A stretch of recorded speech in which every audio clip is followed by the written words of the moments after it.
محصول واحد وصلهم للعالمية، والناس هناك مكسبهم بالعملة الصعبة، وكل يوم عندهم مهرجان وموكب الكل بيتكلم عنه. شنوان الأولى في زراعة القلقاس على مستوى الجمهورية. بس ازاي القرية دي قدرت توصل للعالمية، وايه اللي بيميز محصولهم؟ كل دي تفاصيل هتعرفها معانا دلوقتي.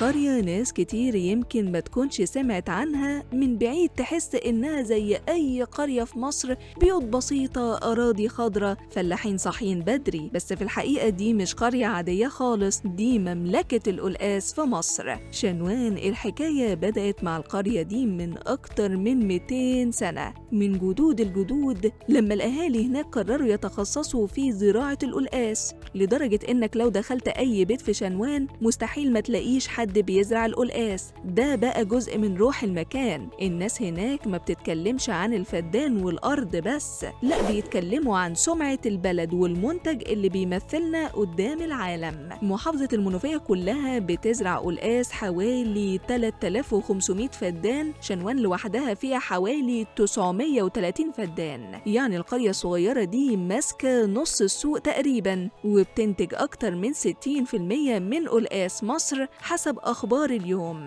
الليل هناك مش زي أي مكان، انت عمرك ما هتلاقي حد في البيت، الكل في الأرض، وبأول النهار القرية بتقلب مهرجان. شاحنات كبيرة جاية، عمال بيحملوا صناديق خشب مليانة خير، علشان كده بيسموه هناك موكب الرزق. ده غير العربيات اللي طالعة من الأرض على المواني للخليج وأوروبا. كل ده خلى الناس يتغير حالها. البيت اللي كان صغير كبر، والشاب اللي كان بيفكر يهاجر بقى يقول أنا هنا بشتغل واشوف خير، اسافر ليه؟ ده الدولار بيجي من ارضي. وده اللي اكده شاب هناك لما قال الاخبار اليوم كنت بفكر اهاجر واسافر زي شباب كتير، بس لما شفت الخير اللي بيجي من ارضنا حسيت ان شنوان هي جنتي. هنا الدولار بيجي من عرقنا واحنا واقفين وسط الطين. وفيه اللي بيقول احنا كبرنا والقلقاس بيكبر معانا، زمان كنا نزرعه للبيت والسوق القريب، دلوقتي بقينا نصدر ونشوف تعبنا بالدولار. ده ستر ربنا.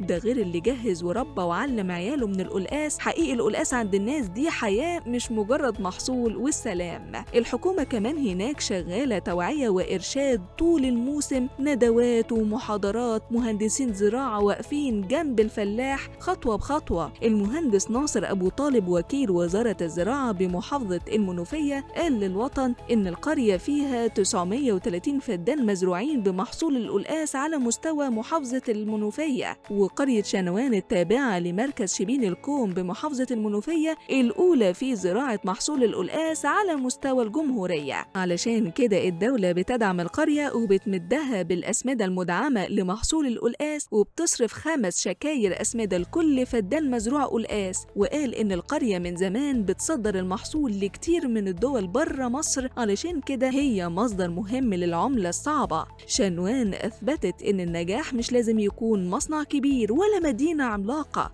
أحياناً النجاح بيبدأ بحبة زرع وطين. وده اللي عملته شنوان اللي قدرت توصل للعالمية بشطارة أهلها. ودلوقتي قول لنا، جربت قلقاس شنوان قبل كده؟